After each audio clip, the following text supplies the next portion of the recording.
Welcome to Soldiers Angels. Please have our host, Chérie Johnston. Please, Chérie, take over. Thank you, Jack. Welcome, and thank you for joining us today. Today's event is hosted by the Panasonic Veterans Business Impact Group. Our group's objectives are to bring our employees together through networking, mentorship, and community engagement, while leveraging our own unique military experience and leadership skills to foster better collaboration within Panasonic's workforce. Further, to recognize our community of employee veterans alongside the family and friends of military veterans who support and encourage one another through shared experiences. In bringing together our unique background of military service, leadership, and dedication, we hope to capitalize on these strengths to better serve our companies, communities, and customers through veteran recruitment activities, career development ideas, professional development, growth, and retention. The Veterans Group is open to all Panasonic employees interested in joining. If you are a United States military veteran, please reach out to us to self-identify. We will display the email address at the end of this presentation. Next slide, please. Introducing our Veterans Leadership Team members. First, Joe Howry is the executive sponsor of the Veterans Business Impact Group. Joe is a graduate of West Point and served in the United States Air Force. He is currently the Vice President of Supply Chain at Panasonic North America. I am Chérie Johnston. I'm the current president of the Veterans Business Impact Group for our group of Panasonic North American companies. I've been with Panasonic Avionics, our aerospace division, for over 10 years. My father-in-law, and former spouse were all United States Marines. In 2010, our son founded a nonprofit organization to recognize and acknowledge the sacrifices of U.S. military children, which I'm still the volunteer CEO of today. And finally, for over 5 years, I've been an official community partner to the United States Army. Next, Jared Darensburg, our group's vice president, is a former United States Marine. Jared not only served combat tours, but also, upon exiting the U.S. military, carried on working overseas as a contractor of the U.S. State Department. Jared has been with Panasonic Connect for over a decade now, having entered through a special military veteran recruitment initiative. Jared is currently the vice president I shared, and he's just a passionate advocate for our U.S. veterans and for this program. Next slide, please. Ali Enzon is our Veterans Group secretary, and he's based in Japan. Rick Fry is a former United States Marine who also serves as our treasurer. Both Ali and Rick work with me at Panasonic Avionics. Next slide, please. As I previously shared, our Panasonic Veterans Business Impact Group spans across several companies, and we are honored to be joined by additional leaders, our company commanders from Penna, PASA, Hack, and Hussman as well. Thank you to Clint, Jillian, Alex, Robert, and Scott for volunteering to serve. Next slide, please.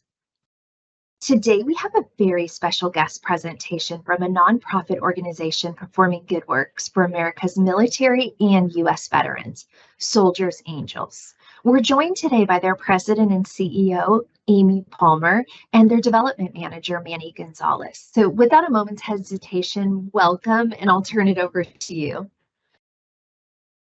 Thank you. Thanks for having us today. We really appreciate it. Soldiers Angels is made up of a global network of volunteers. We have volunteers in all 50 states, Washington, D.C., and 31 countries abroad. I know with, of course, Panasonic, you have some folks overseas, so this is a great opportunity for all of your international employees as well. It's not skipping down. Oh, there it goes. It's a little slow. So our key strengths to talk about Soldiers Angels, we are one of the largest nonprofits of our kind in the country. Our organization was founded by General Patton's family in 2003. So this year was our 20th anniversary of the organization. We have a 96% efficiency rating, which means only 4 cents of every dollar goes back to our fundraising and administration costs. 96 cents of every dollar goes to support our programs. We are actually one of the highest ranked efficiency charities in the country, and one of the highest in the military veterans category as well. As you see at the bottom, we're the highest rated nonprofits in the various watchdog groups. We're actually the #1 rated charity in the state of Texas with great nonprofits and number 2 in the country currently. Our impact, so Soldiers Angels, this is based on data last year, closing out 2022. We served 877,000 service members, veterans, and families. This year, we're actually on track to serve over 1 million. We're going to hit 1 million this month, actually. We have provided over $264 million in aid to military and veteran families. And you'll see our food numbers there, 36,000 in food assistance in 2022. We're actually the largest food provider exclusively to veterans in the United States. Couple of other data points down there. Our collection campaign have collected over 24,000 items, which is, one of the records of any charity. Virtual services. So our programs are broken down into virtual and community services. So all of our virtual programs are great for people that are scattered all over the world, scattered across the US. Great for those remote employees, because everything in our virtual services library you can do from the comfort of your home, as long as you have access to a post office. So in our virtual programs, we're broken down into categories in our deployed support category. So service members that are deployed register with us for support. And when they fill out the registration, it feeds it to the various different groups. So baking, it'll ask them if they want home baked goods. Some of them, indicate they don't, some do. And so there's a category in our virtual programs where you can just bake for deployed. So you can go in, choose baking, see opportunities of service members waiting for home baked goods, choose one of those opportunities, bake, and then send that package. And then you can come back whenever you want to bake again and do it anytime. So we have people who bake, teachers who bake just the summer, some bake special occasions, some bake once a week, there's all kinds of options. We do special occasions cards, so you can go look for opportunities to send cards to deployed, wounded veterans, families. So they may be welcome home cards, happy birthday cards for veterans that are hospitalized, maybe deployed. So there's all kinds of special occasion opportunities where you can write cards and send them directly to the service member or veteran that's registered. Chaplain support is a unique group of volunteers who support specific needs of chaplains. So in some cases, they put together goodie bags where the chaplains go out in the field and pass those out. Right now, we're doing our holiday stockings for the chaplains, so they'll go out in the field and take them out. But sometimes they want specific things, religious materials, specific care packages. And so that's fed out to a group of people who support that program, who want to provide those specific items or specific needs to the chaplains directly. We also have a Special Operations Forces group. This one is different because it's divided from all the other opportunities, because you have to have served with us for 6 months and then be recommended by a mentor team leader to be able to join this team. And then you have to go through additional operational security procedures to understand OPSEC a little bit more and understand kind of the nuances of the Special Operations Forces community to be able to support that population. We also have our letter writing and our deployed adoptions. So most of these other opportunities you've seen under deployed support are one-time opportunities. So you bake, you do a card, you send a letter. Deployed adoptions is actually where you sponsor a service member. So you can go into the system and look in deployed adoptions. You can search by home state, gender, branch of service, and you can see when their end date is. So how long they'll be deployed and how long you would be supporting that service member.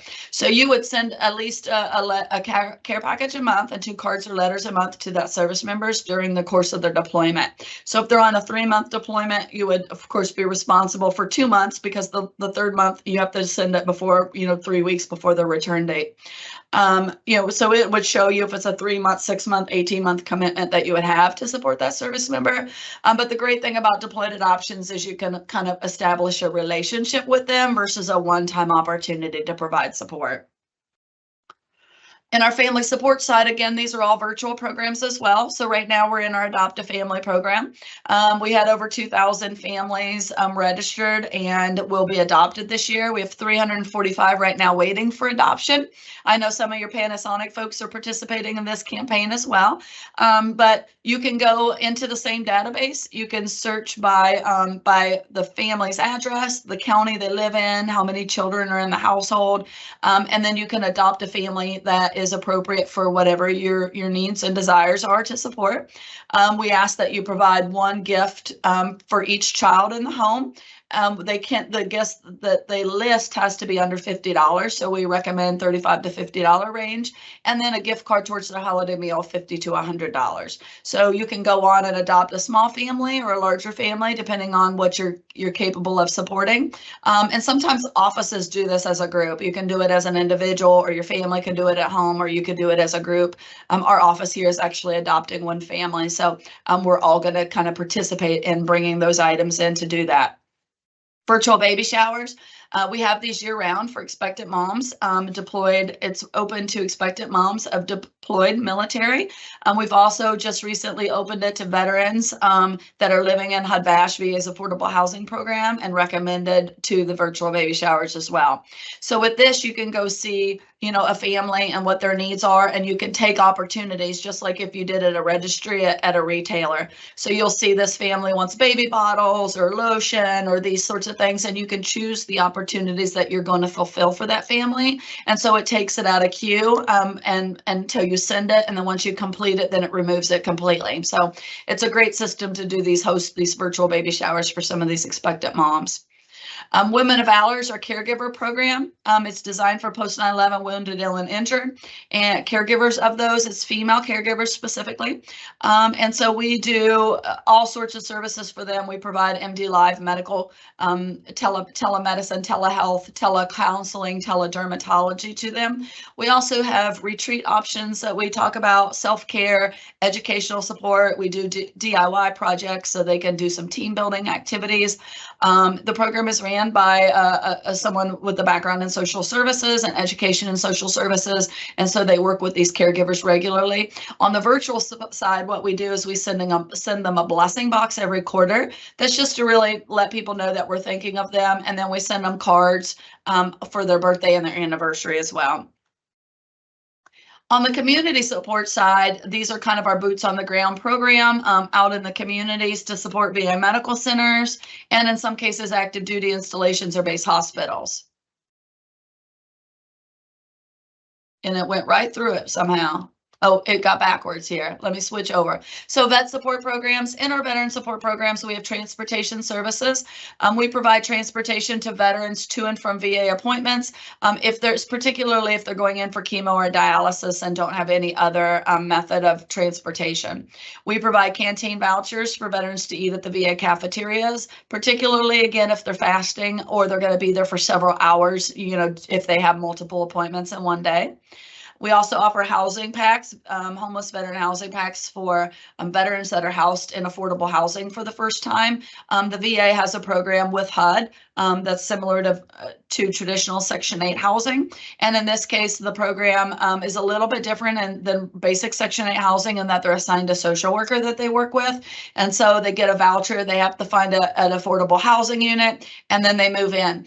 To be eligible for this program, they had to be chronically homeless, which means living under a bridge or in a car 6 months of the last year. And so in most cases, the people that get approved for this program have nothing more than their backpack or their old military duffel bag with items in it. So we provide all of the basics for them to be able to move into their homes. Box lunches and hygiene kits. These are some of the items we provide. You'll see in the picture there's some box lunches. We do pack and provide non-perishable box lunches for homeless stand downs for veterans, and also for social workers to give out to low-income veterans that come in for appointments. And particularly if it's after hours and the cafeteria is not open and they can't use a cafeteria voucher, these boxes are non-perishable and they're easier for them to take, particularly when they come in after hours. We also offer veteran food distributions in specific markets. You'll see the 6 markets we have here. We just added Dallas to this, so we actually have 7 markets now that are hosting our food distributions. We also support VA stand downs for homeless veterans around the country as well. Patient visits in VA medical centers where we visit patients, pass out hygiene kits, blankets, other items. We also offer luncheons and dinners at various VA facilities. So sometimes summer barbecues, sometimes they're specific to a clinic, but we do offer a lot of great programs and luncheons and dinners, which are a great opportunity for volunteers to engage. So I'm going to move on here to some of our corporate service opportunities that we have. So these are great opportunities I just wanted to make you aware of in case you have groups that want to come together and do projects.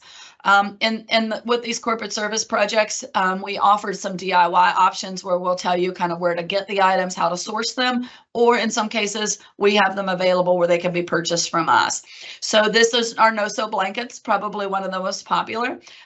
They take 4 people, usually about 30 minutes to do a no-sew blanket. Super easy. It's just 2 pieces of fleece fabric that you cut and tie together in knots.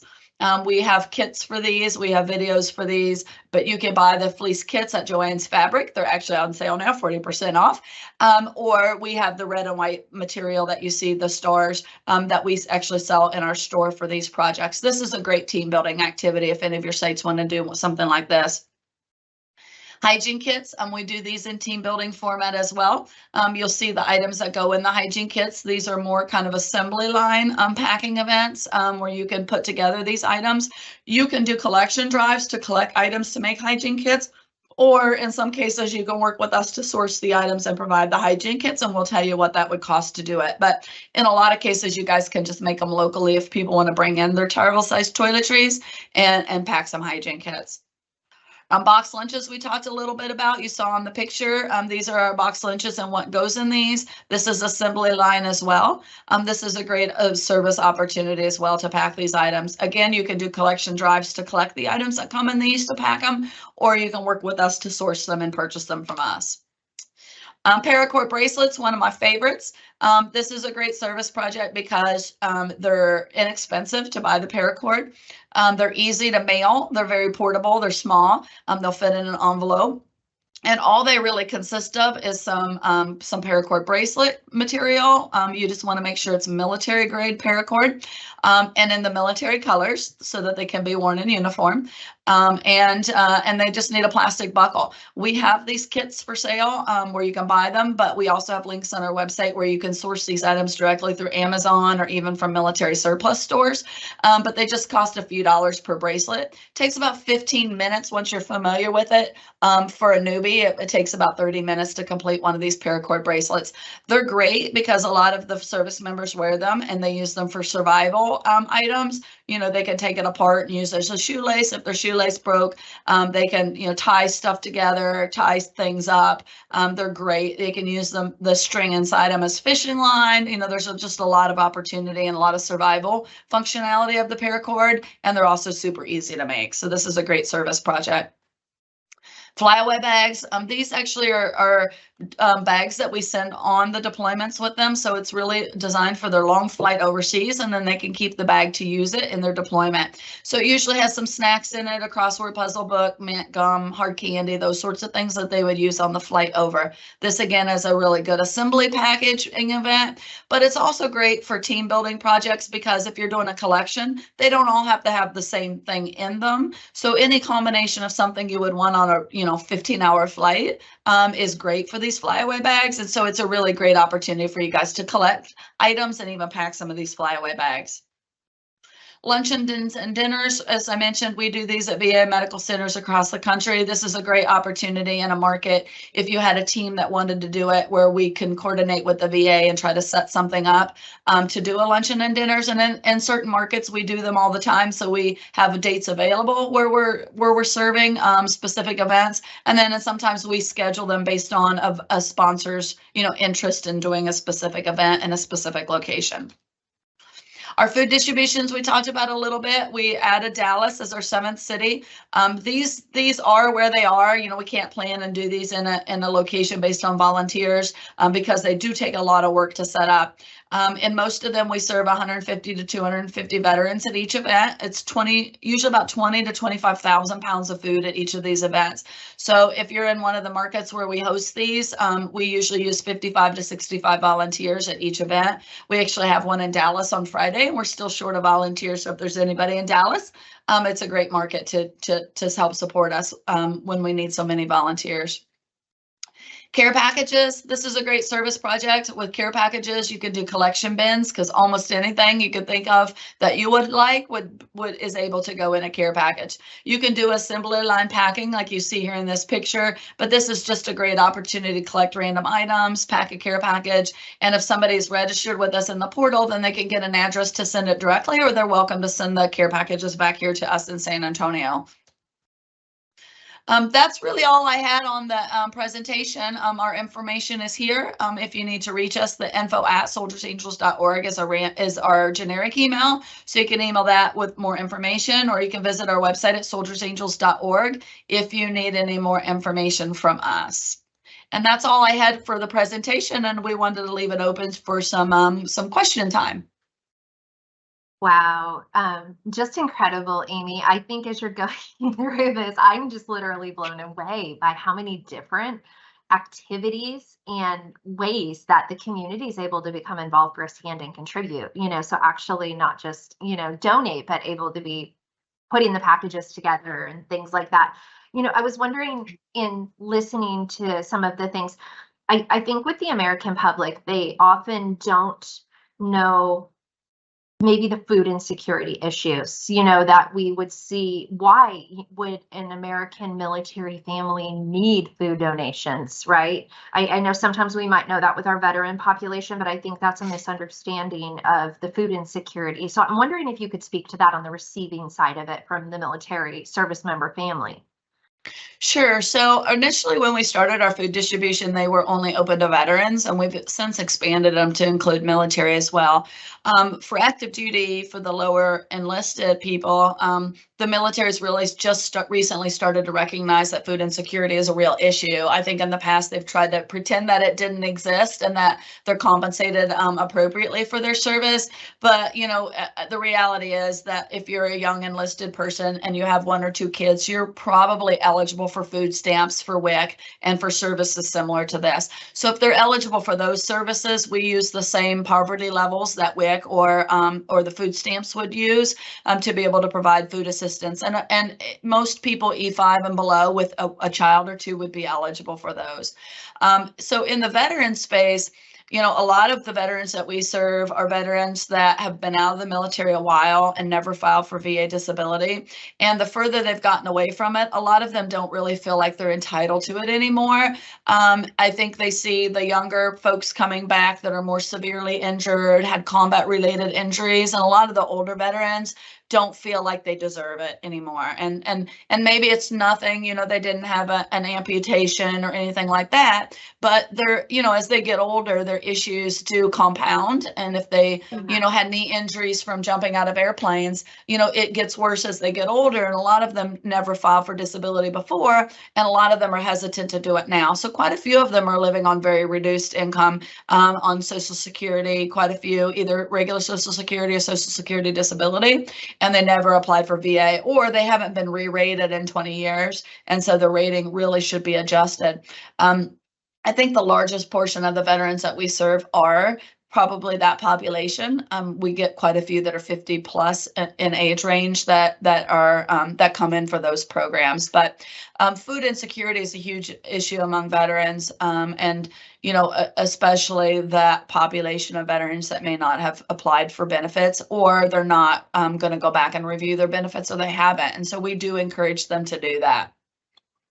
Yeah, no, that's an excellent summary. Thank you so much for sharing that with, especially for our civilian employees that aren't aware. And yeah, I know firsthand, when we were young and living on the military base, they did have an opportunity to get, the 3-day-old bread that you could freeze so you would have food, or the WIC things, because you are on low incomes, in some of those earlier ranks, and there is a challenge there. So thank you so much for highlighting that.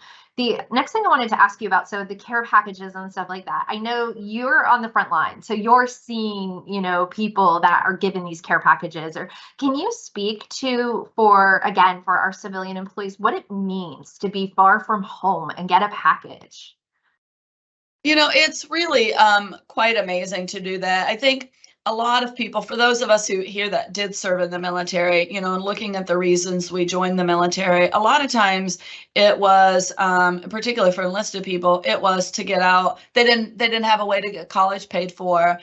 They came from a small town, a large family. There was no money available for school. And so a lot of people joined the military for those reasons. And so if that was the case, in a lot of cases, their family can't afford to send the care packages to them on a regular basis because it does get expensive, not just the shipping costs, but also the contents that you're purchasing to be able to send them. So to get a care package from someone you didn't expect it to hear your name at mail call when you weren't expecting it, particularly as the holidays are upcoming, it's really special just to have that happen. But then to open it and find, particularly right now, a holiday stocking or snacks or candy or any of those things is really such a joy. And a lot of times they do share it with their coworkers and fellow service members, but you know, it's extra special when they didn't expect it and didn't count on it and their name is randomly called. So it's a real treat to be able to get them to them. And you know, a lot of them do share them, and even some of them share them with children in the community when they're out in the field, may share some of their snacks or some of the small travel sized games and things with the local children to build relationships in the community. So it really is, you know, about well-being and not, you know, just some stuff in a box. I mean, it really does make a difference to those that are deployed.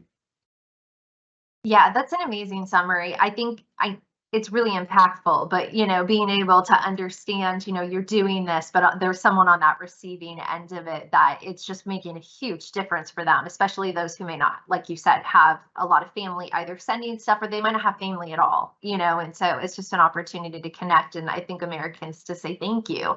You know, we appreciate your service and we remember it. Okay, so my next question, and I apologize if you mentioned this, for an individual or company, are they able to do like fundraising events in terms of like, hey, we're going to throw a local pizza night and everybody come out, you know, and donate to your nonprofit, and or as large as a golf tournament? You know, what are those kind of opportunities for the community to fundraise on your behalf? Absolutely. There's a couple of different options. So if somebody wanted to do a golf tournament or some sort of event like that, we have a form on our website called an honorary angel application. And so we ask people to fill it out because, you know, we want to know like what does the plan look like? What is the date and how we support it. So sometimes with golf tournaments, we'll have some auction items that we can send or make available, or brochures, or send volunteers. And so we want to know and kind of be a part of the planning and as helpful as possible in those opportunities. We also have an opportunity where you can create a fundraising page. And these are a lot of times used for people that are running a race. And I used it for my Marine Corps Marathon page, where I could create a page, have a goal thermometer, and send an email out from that system, and people could go back and say, you know, contribute $50, and my little thermometer would go up and it would scroll their names. So those are very popular for events, you know, races, bike rides. But you can also create a similar one like that for any type of event. We've had children do lemonade stands that create those. A birthday, if somebody wants to give in lieu of a birthday. One of our board members did a wine social at her house when she built a new house, and so she had that fundraising page created for it. So there's all kinds of options, from them, you know, doing the honorary angel application to building a custom fundraising page for any kinds of activities. But we definitely welcome that and appreciate any opportunity for folks to raise money for us. Yeah, no, that's excellent. And I like that you guys have the fundraising page where people, it kind of makes it more fun, right? Like you're able to track progress and you know, move along with it to see what was donated. Another question too, I was looking at your LinkedIn, you have a Facebook page. So I think a really simple call to action is also maybe just go there and repost, right? And share that or invite friends to join and follow your page. So that's something I'll ask here on our recording for sure, that our Panasonic veterans go in and our veteran supporters and like those pages, follow them and reshare them. So I think it's kind of a simple call to action. And I just want to ask one other thing, because I know that our social impact office is going to ask me your annual report, and that's kind of a technical one, but is that available on the website or is it something we can get a copy of? Yeah, it actually is available on the website under our About Us. All of our financials are there. So it includes our audit, our 990, and our most recent annual report. And it's clickable, so you can scroll through it. We can send an electronic copy as well. It's just a really large file. So that one that you see on there is clickable, so you can just flip through the pages. Excellent. Okay. Well, thank you so much. Yeah, I know that's a little bit more of the sophisticated technical side, but I know that's something that they'll be asking me for. Well, wonderful. Amy, I cannot thank you enough for coming out today, and your time in doing this and sharing about all of these amazing different programs that you guys have. I think I'm kind of just still speechless and astounded how much variety of programs you have, from the care packages to the bracelets. That was kind of unexpected and very fun. So I just want to say thank you again so very much for your time today. We know you're very busy, so we truly appreciate you speaking to our veterans and our employees. Okay, next slide. Thank you so much for having me. And I mean, one of the great things about us is no matter where you are, there's something that you can do with Soldiers Angels, all in one place. So we appreciate it. And if anybody has any questions, they can definitely reach out to the info at email, and we would be happy to talk about any kind of options that they have in mind. Thank you, guys. No, thank you. Excellent. Yeah, I know. Absolutely love the part about how nationwide your activities are. There's really something for everyone. Yeah, it's excellent. Amy, thank you again so much. So a gentle reminder, if you are a United States military veteran, please reach out to self-identify and join us. Or if you're simply interested in supporting the cause and becoming a member, please reach out to us as well. All Panasonic employees are welcome to participate in our veteran community. Next slide, please. The VA has a crisis line for veterans and for their loved ones to use. Please dial 988 and then press 1. Next slide, please. And again, thank you so much. Thank you to Soldiers Angels, and thank you to everyone else for joining and participating with us today. I hope you have an excellent rest of the day. Bye-bye.